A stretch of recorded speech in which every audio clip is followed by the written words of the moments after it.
Thank you very much for that beautiful introduction, Raul Grijalva. He is such a great model for what we need in a representative. And as you all know, in Tucson, he is like the man, definitely the man, you know.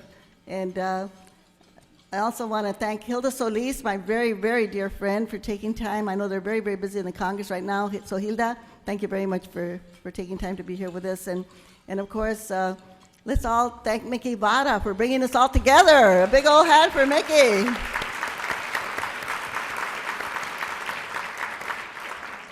And also for the sponsors of this event and that continue to support this Latino Leadership Network, because it is such an important organization. And what a great, fantastic idea. This is something that we definitely need to do. We need a caucus. We need to come together so that we can work together on some of the issues that are really confronting us right now.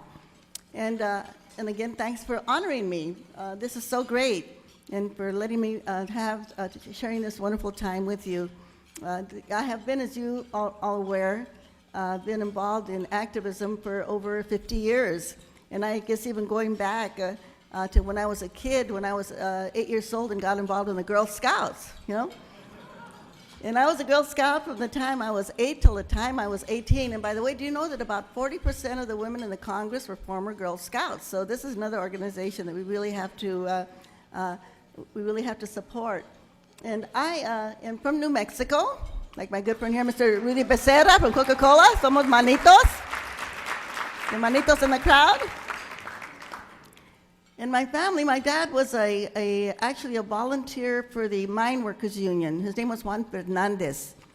And he was such an avid union man that when he was elected to the State Assembly of New Mexico, he shortly after his election got expelled because he punched out a fellow assembly member, Jose Montoya, from New Mexico, because Jose Montoya made a derogatory remark about mine workers, and so my dad took it upon himself to take him out right then and there. So my dad was a really, really strong union person, although unfortunately I was not raised with my father because my mother left my dad. She divorced him. My dad was too macho, and my mother said, I'm not going to take that, so she left. And she took us to California, where I was raised in a town called Stockton, California. My mother was a businesswoman. She was an entrepreneur. She was a small businesswoman, very, very smart person, way, way ahead of her time. She was very much of a feminist and very involved in the community. So I was very fortunate that I had these kinds of role models in my mother and my dad in terms of my upbringing. So when I had the opportunity to join an organization that was then starting in Stockton called the Community Service Organization. By the way, they're celebrating, that organization is having a celebration this weekend, and said, I'm not there, I'm here with you instead. But this is the organization that both Cesar Chavez and I came out of. And when we think of the organizations in the Latino community, for some of you young folk, I know some of us older folk know the history, but you know, the first Latino organizations were the honorificas, the mutual funeral societies where people got together if somebody died, they paid their funeral, and then they would also celebrate the 15 de septiembre and the independence holidays, Cinco de Mayo, etc. And then, of course, we had the veterans groups, and one of the oldest ones, of course, is with us here today, and that's LULAC, right? These are the veteranos that came back from World War II. And they're still here today, working on behalf of our community and also the GI Forum. But the organization that became the first mass-based organization to really get out there and get thousands of people involved, Latinos involved, was the Community Service Organization. And the person who organized that organization, who I call him the padrino of the Latino movement, was a man named Fred Ross Sr. This guy was such a great organizer, nobody knows who he is, right? That's how great he was. And someday, more of his history will be taught to all of us. But he is the one that got Cesar Chavez involved in organizing, myself, Dolores Huerta, Cruz Reynoso, who, as you know, was the Supreme Court Justice of California, Herman Gallegos, and many, many others that came out of Fred Ross. That's what an organizer does. You go into a community, and you find the leadership there, and then you get them involved. And so that man, Fred Ross, was responsible for so much of what we did. And it was interesting. Some of the issues that we fought in CSO really had, they were issues that today still have an effect. I'll tell you what some of those were. We got rid of the citizenship requirements because before, unless you were a U.S. citizen, you could not get any kind of public assistance. So that was one of the first issues that we took on and we won. You know, we were able to get driver's licenses in the Spanish language. Before, you couldn't get a driver's license unless you spoke English. We got the ballots in Spanish. These are things that we still have today. We can't take them for granted, right? We got disability insurance for farm workers. We got the right to register people door to door, because before that, you couldn't do that. You know, you had to go down to the county courthouse and take an oath. So all of these were really groundbreaking achievements that came out of the community service organization. And then, of course, Cesar and I left that organization to form the Farm Workers Union. But interestingly, you know, what goes around comes around, and sometimes Back to the Future. One of the big issues, too, that we fought then was to get rid of the Bracero program. This was a foreign worker program called Public Law 78 that brought millions of people from Mexico into the United States, and they were very mistreated. You know, I remember les decían, aquí no hay 4 de julio, aquí no hay 16 de septiembre. You came here to work, and we expect you to work, and don't expect any holidays, right? And people were very, very mistreated. So, but right after we got that program stopped, our government in our United States of America legalized over 500,000 ex-braceros without any legislation.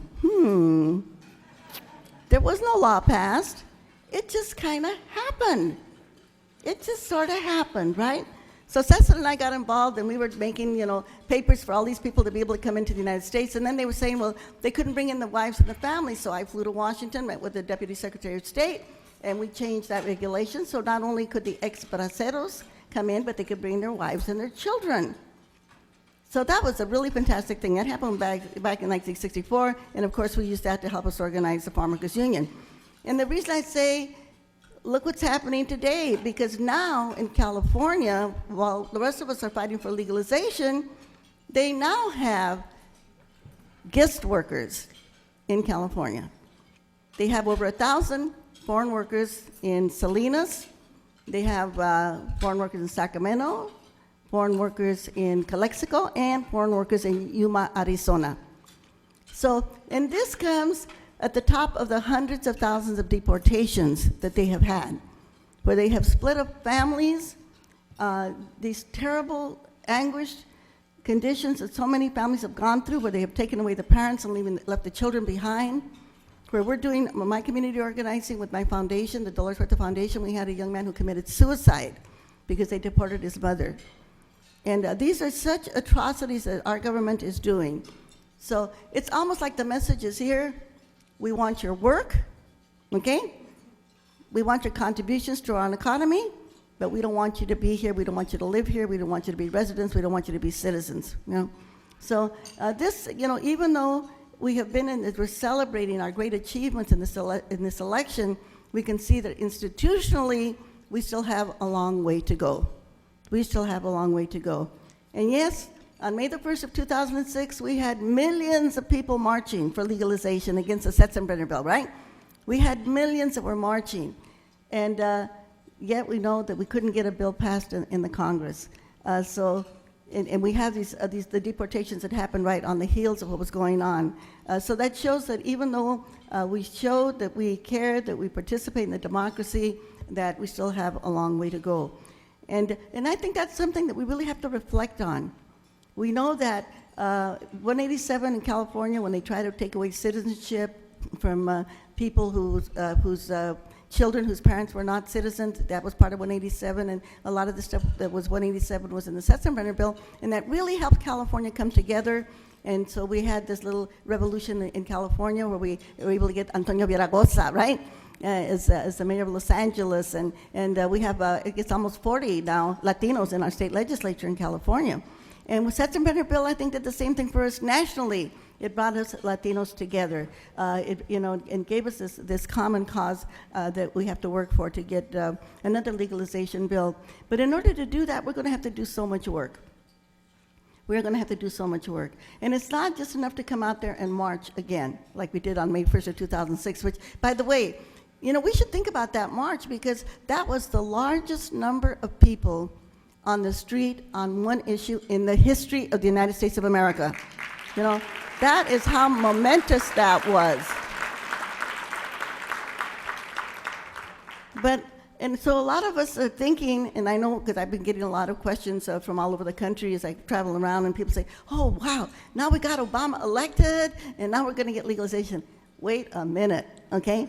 We know that Obama's going to do great and wonderful things, but he doesn't have that magic wand, you know? We know that the only way that we're going to get legalization is that all of us have to work very, very hard.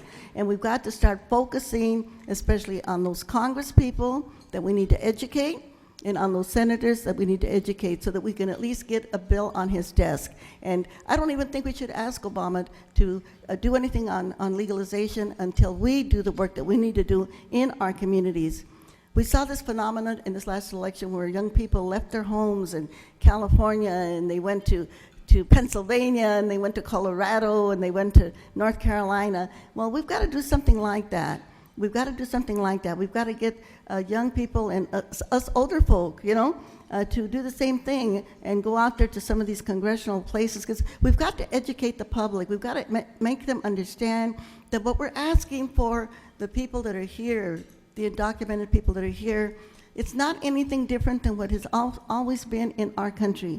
Because every single person that is in this country, their people came from somewhere. Their people were legalized, right? At some point in the other. So, no, it's not a diferente. This has always been the policy of the United States of America. So we're not asking for anything different than what has always been. In fact,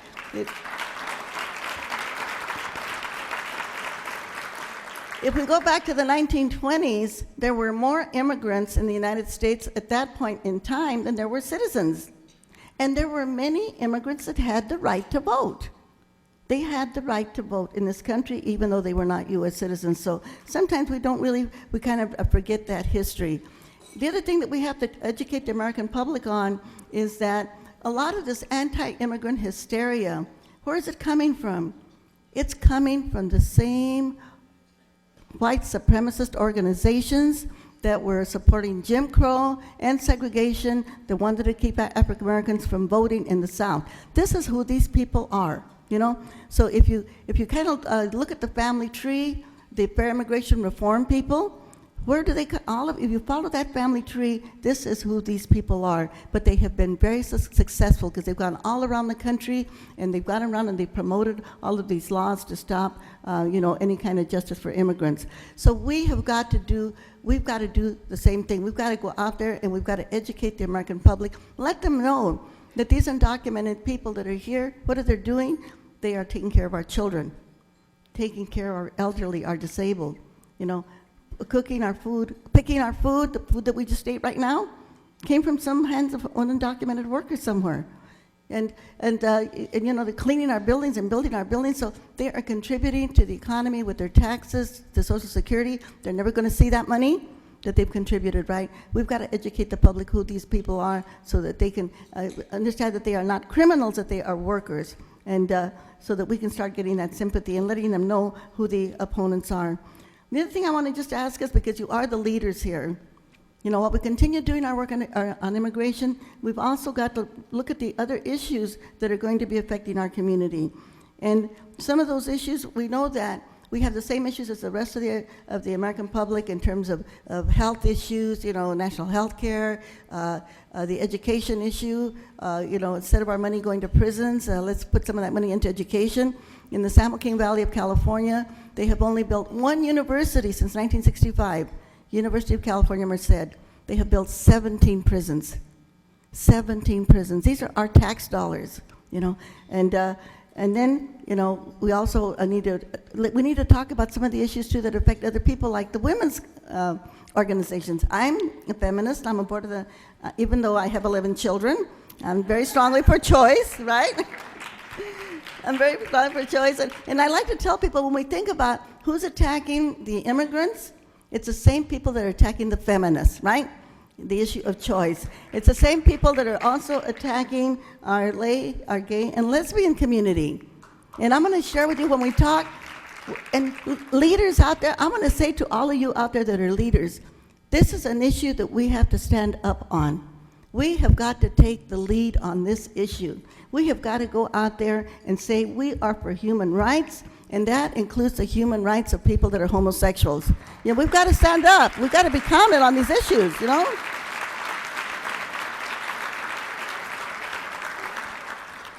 And to help us to be able to do that, if you share these words with the folks that you're arguing with, right? This is what I tell people, okay? The right of a woman to choose how many children she wants to have is her right of privacy, her constitutional right. Who you want to live with, fall in love with, and yes, have the right to marry, is your constitutional right and your right of privacy, and nobody should interfere with that right, right? And we can quote the great Mexican president, Benito Juárez, who was the first indigenous president of the Americas. ¿Y qué dijo Benito Juárez? El respeto al derecho ajeno es la paz, ¿no? El respeto al derecho ajeno es la paz. Respecting other people's rights is peace.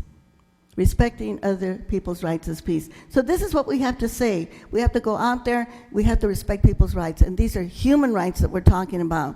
And we've got to get out there. You know, in California, they're blaming the African-American community, and they're blaming the Latino community, because a lot of people didn't vote. We know that the priests and the ministers were out there. They were really saying, vote against this Equality Marriage Act, or you know. But don't blame us too much, because the problem is that I think the campaign could have done a lot more.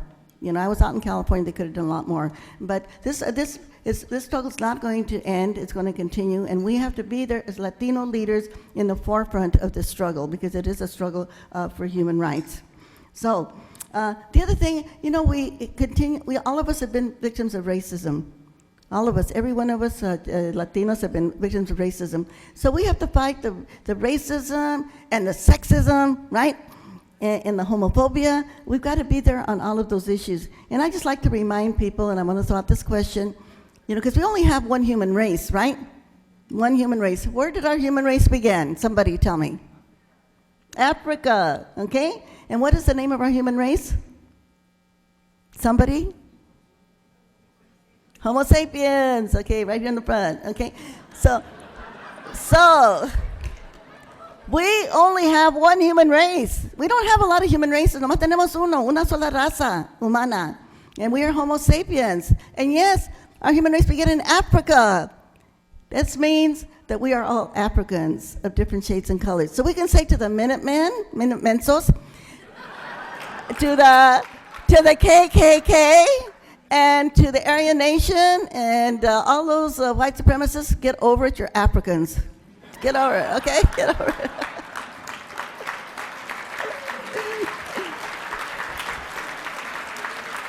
So, just to remind us that we are Africans, okay, I want to just share a word with you. It's from South Africa. It's a Zulu word, and it means the people are coming together to fight for justice. That's what we are all about. We have to be for justice, right? For justice for working people, you know, supporting the Free Choice Act that's going to come up in the Congress. You know, justice for women, justice for gays and lesbians, you know, and of course, justice for our people, the Latino community. So the word is wozani. It's a Zulu word, means we are coming together to fight for justice. So I'm going to say 1, 2, 3, and I want everybody to shout wozani at the top of your lungs. This is the word, wozani. Can you say that? Okay, and let's shout loud so all the bigots and the racists out there can hear us, okay? Okay, let's go together. We are all Africans of different shades and colors, and we are all fighting for justice. Wozani. 1, 2, 3. Wozani! One more time, pero más recio. Let's shout it so loud that we're going to raise the rafters here. 1, 2, 3. Wozani! All right, and let's say with a couple of vivas. The first one is for our new president. Que viva Obama!